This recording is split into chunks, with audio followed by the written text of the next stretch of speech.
Hello viewers, இன்னைக்கு நம்ம பார்க்க போறது ஒன் பீஸ் எபிசோட் 535 பார்ட் 2.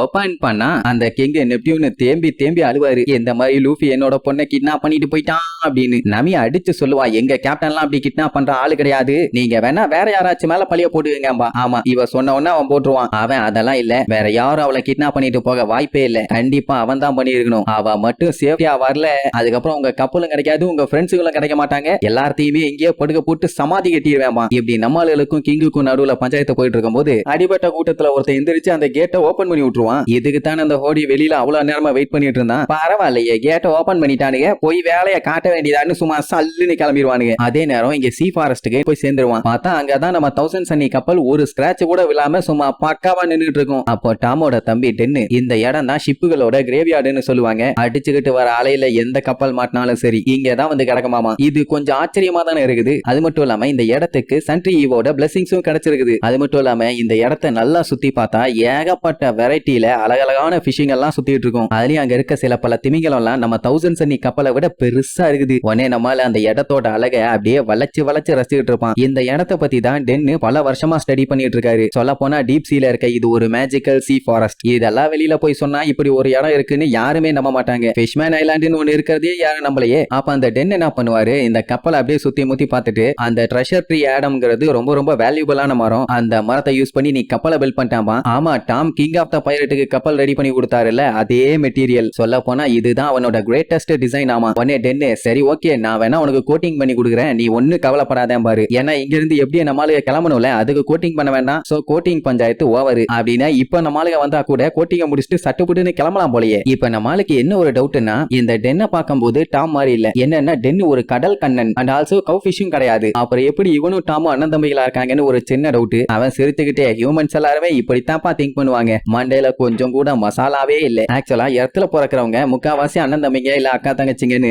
எல்லாருமே கொஞ்சம் சிமிலரா தான் இருப்பாங்க. ஆனா ஃபிஷ்மேனோட லைஃப்ங்கிறது டோட்டலாவே வேற. சொல்ல போனா ஃபிஷ்மேன் மெர்ஃபோல்க்கு இவங்க ரெண்டு பேர்த்தோட ஆன்ஷியன் ஜீனுமே டோட்டலாவே வேறுபடும், அதுவும் அவங்க முன்னோர்கள்ட்ட இருந்து. இப்போ உதாரணத்துக்கு ஒரு ஆக்டோபஸ் மெர்மேடுக்கு ஒரு ஷார்க் மெர்மேன் பிறக்கலாம் அப்படின்னா என்ன மாதிரி வரும்னா, அவங்களோட முன்னோர்கள் யாராச்சும் ஷார்க் மெர்ஃபோல்கா இருப்பாங்க. அண்ட் அது மட்டும் இல்லாம இதெல்லாம் ஒன்னும் இங்க ஸ்டேஞ்சான விஷயம் எல்லாம் கிடையாது. சின்ன பசங்க கூட இங்க ஃபிஷ்மேன் ஐலாண்ட்ல அவங்க அம்மா அப்பா மாதிரி இருக்க மாட்டாங்க. சோ இந்த மேட்டர் எல்லாம் சொன்ன உடனே ஓ அப்படியாங்கிற மாதிரி கேட்பான். உடனே டென்னு கிண்டல் பண்ணுவாரு, ஆமா உன்னோட முன்னோர்கள்ல யாராச்சும் ரோபோட்டா இருந்தாங்களா, ஏன்னா நீ பாதி ரோபோட்டா பிறந்திருக்கியா அதான் கேட்பான். அட குய்யால நான் மொத்தமாவே மனுஷனா தான் இருந்தேன்பா, ஆனாலும் விடாம ஒருவேளை ஹியூமன் ரோபோட்டா இருந்தாங்களோன்னு கேட்பான். ஐயோ இல்லையா, நான் நார்மல் மனுஷன் தான் புலம்பி தள்ளுவான். உடனே டென்னு, நான் கிண்டல் பண்ணேன், ஆல்ரெடி இவனை பத்தி லெட்டர்ல ஐஸ்பர்க் வந்து எல்லா மேட்டையும் எழுதி அனுப்பி வச்சிட்டானாமா. அது மட்டும் இல்லாம கொக்கரோ கூடயும் இவன் பேசியிருக்கானாமா. சோ டாமுக்கு என்ன நடந்துச்சு, எப்படி இவங்க எல்லாம் வளர்ந்தாங்க, என்னென்னலாம் பஞ்சாயத்தாச்சுன்னு வாட்டர் 7ல நடந்த எல்லா மேட்டருமே இவனுக்கு நல்லாவே தெரியும். இப்போதைக்கு அவனுக்கு தெரிஞ்ச வரைக்கும் அவங்க அண்ணன் கம்ப்ளீட்டா ஒரு முழுமையான வாழ்க்கையை அவன் எப்படி வாழணும்னு ஆசைப்பட்டானோ அந்த வாழ்க்கையை வாழ்ந்துட்டான். அது மட்டும் இல்லாம இவனை வச்சு பார்க்கும்போதும் தெளிவா தெரியுது அவன் எந்த அளவுக்கு நல்ல மனுஷங்க கூட இருந்திருக்கான்னு. இப்படி எல்லாம் ஜாலியா பேசிட்டு இருப்பாங்களா. அந்த டைம் நம்ம பிராங்கி தூரமா யாரோ ஒருத்தர் உட்கார்ந்துட்டு இருக்கதை நோட் பண்ணுவான். அது யாருன்னு கேட்டா நம்ம ஜிம்பை. அவன் எதுக்காக உட்கார்ந்துட்டு இருக்கானா, யாருக்கோ வெயிட் பண்ணிட்டு இருக்கானாமா. எப்போ இவன் இந்த ஃபிஷ்மேன் ஐலாண்ட்ல ஒரு வாட்டர் மேனா மாறினானோ அன்னையில இருந்து அவன் உள்ள என்டர் ஆக கூடாதுன்னு இங்கே இருந்தவன் தான். அப்படியே உட்கார்ந்துட்டு இருக்கான். அப்படியே கட் பண்ணி யூகு பேலஸோட என்ட்ரன்ஸா காட்டுறாங்க. அந்த ஹோடி அடிச்சு புடிச்சு பிச்சுக்கிட்டு ஒரு வழியா உள்ள வந்து சேர்ந்துட்டான். அவன் மட்டுமா வரான், கூட அந்த வேண்டா டக்குன்னு வரானே. சோ உள்ள இப்படி இவனை என்டர் ஆகிறத பார்த்த இவங்க எல்லாம் பயங்கரமா ஷாக் ஆயிருவாங்க, எப்படி இவனு உள்ள வந்தானுன்னு. உள்ள வரும்போது அவனுக்கே ஷாக்கு, என்னன்னா வந்தவனையே சண்டை போடலான்ட்டு ரெடியா வந்தானுங்க, பட் உள்ளுக்குள்ள நம்மளுக்கு எல்லாத்தையுமே கட்டி போட்டு வச்சிருக்கானுங்கல்ல. இப்படி ஒரு காமெடி நடக்கும்னு அவனுங்களே கொஞ்சம் கூட எதிர்பார்க்கவே இல்லையாமா. அப்படியே ரசிச்சுக்கிட்டே வருவானுங்க. அவனுங்களை பார்த்தோன்னா சோல்ஜர்ஸ் எல்லாத்துக்கும் பயங்கரமான பீதி. இப்ப எதுக்கு இவனுக்கு தேவையில்லாம வந்தானுங்க தான் ஒன்னும் புரியல. ஆனா மொத்த கூட்டமும் கிளப்பிட்டு வந்துட்டானுங்க. ஹோடிக்கு இவங்க கட்டி இருக்கிறதெல்லாம் ஒரு வேலை டிராப்பா இருக்குமோன்னு ஒரு டவுட். உண்மையா இருந்தா இன்னும் நல்லா இருக்கும்னு வேற சொல்லுவான். இங்க நம்ம ஜோரோ மறுபடியும் ஆளுங்க வந்துட்டானுங்களா, அடுத்தடுத்து எவனாச்சும் கிளப்பிட்டு வந்துடுறான். சரி ரைட்டு, நான் எல்லாத்துக்குமே ரெடியா இருக்கேன்பா. இங்க நம்மளுக்கே புரியல என்ன நடக்குதுன்னு. அவனுக்கு சும்மா இல்லாம நீங்க தானே அவனுக்கு எல்லாத்தையுமே உள்ள கூப்பிட்டு வந்தீங்க, உண்மையை சொல்லுங்க அம்பானுங்க. அட ஏன் நீங்க மட்டும் எங்களை இங்க இன்வைட் பண்ணலன்னா நாங்க இங்க வந்திருக்கவே மாட்டோம். அவனுங்களை நல்லா பாருங்க, பார்க்க மனுஷன் ஜென்மக மாதிரியா இருக்கானுங்க, அவனுக்கு யாருன்னே எங்களுக்கு தெரியலன்னு கத்துன்னு கத்திட்டு கிடப்பான். இங்க சோல்ஜர்ஸ் எல்லாம் எங்க கையை அவுத்து விடுங்க, நாங்க சண்டை போடணும்னு ஜோரோ கிட்ட எவ்வளவோ கேட்பானுங்க. ஆனா ஜோரோ அசைற மாதிரி இல்ல. வேண்டா டக்கன் வந்ததை பார்த்துட்டு நம்ம கிங் செம காண்டாயி, ஒருவேளை இவன் தான் நம்ம பொண்ணை கடத்திட்டு போயிருப்பானோன்னு ஒழுங்கா என் பொண்ணை திருப்பி என்கிட்டயே கொடுத்துரு, இல்லன்னா உன்னைய பொலந்து கட்டிடுவேன் பானா. ஐயோ மாமா,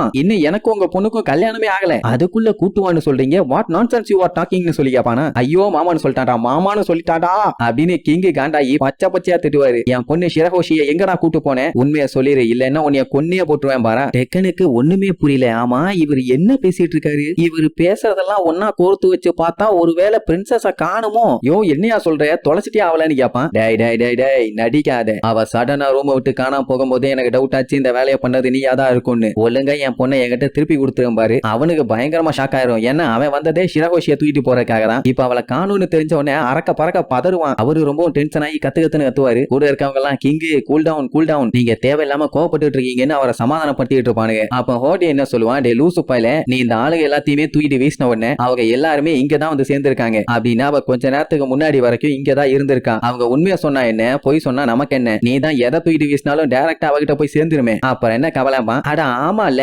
பரவாயில்லப்பா, நீயும் பயங்கர ஸ்மார்ட்டா தான் இருக்கு, அப்ப நான் அவளை கண்டுபிடிக்கிற வேலையை பாக்குறேன்னு சொல்லிட்டு அடிச்சு புடிச்சு வெளியில பிச்சுக்கிட்டு கிளம்புவான். அப்படி போனவன் வெளியில இருந்த ஒரு பெரிய குரலை பிச்சுக்கிட்டு அது மேல ஏறி டிராவல் பண்ணி போவான். ஏன்னா அவனுக்கு ஏர் தேவையில்ல. 10 வருஷமா நான் உன்னை விடாம வெட்டிட்டு இருக்கேன், நம்ம ரெண்டு பேத்தையும் சாவ தவிர வேற யாராலையுமே பிரிக்க முடியாது, உன்னை தேடி நான் வந்துகிட்டே இருக்கேன்னு சொல்லி பிச்சுக்கிட்டு வருவான். இங்க லூஃபி நடந்துகிட்டு இருக்க பஞ்சாயத்து தெரியாம அவன் பாட்டுக்கு ஜாலியா பேசி என்ஜாய் பண்ணிட்டு டிராவல் பண்ணி போயிட்டு இருப்பானா. இங்க வேகமா வந்துகிட்டு இருக்கவன், நீ வேற யாரையாச்சும் கல்யாணம் பண்ணலாம்னு முடிவு பண்ணினா உன்னை நான் கண்டிப்பா என் கண்ணு முன்னாடியே கொன்னு உடம்பு பூரா ரத்தமா திருக்க விடாம விட மாட்டேன், என்கிட்ட இருந்து நீ கடைசி வரைக்கும் தப்பிக்க முடியாது ஷிரஹோஷின்னு சொல்லி கத்திக்கிட்டே அவன் வேகமா வர்றதோட இந்த எபிசோடுக்கு எண்டு காடு போட்டு முடிக்கிறாங்க.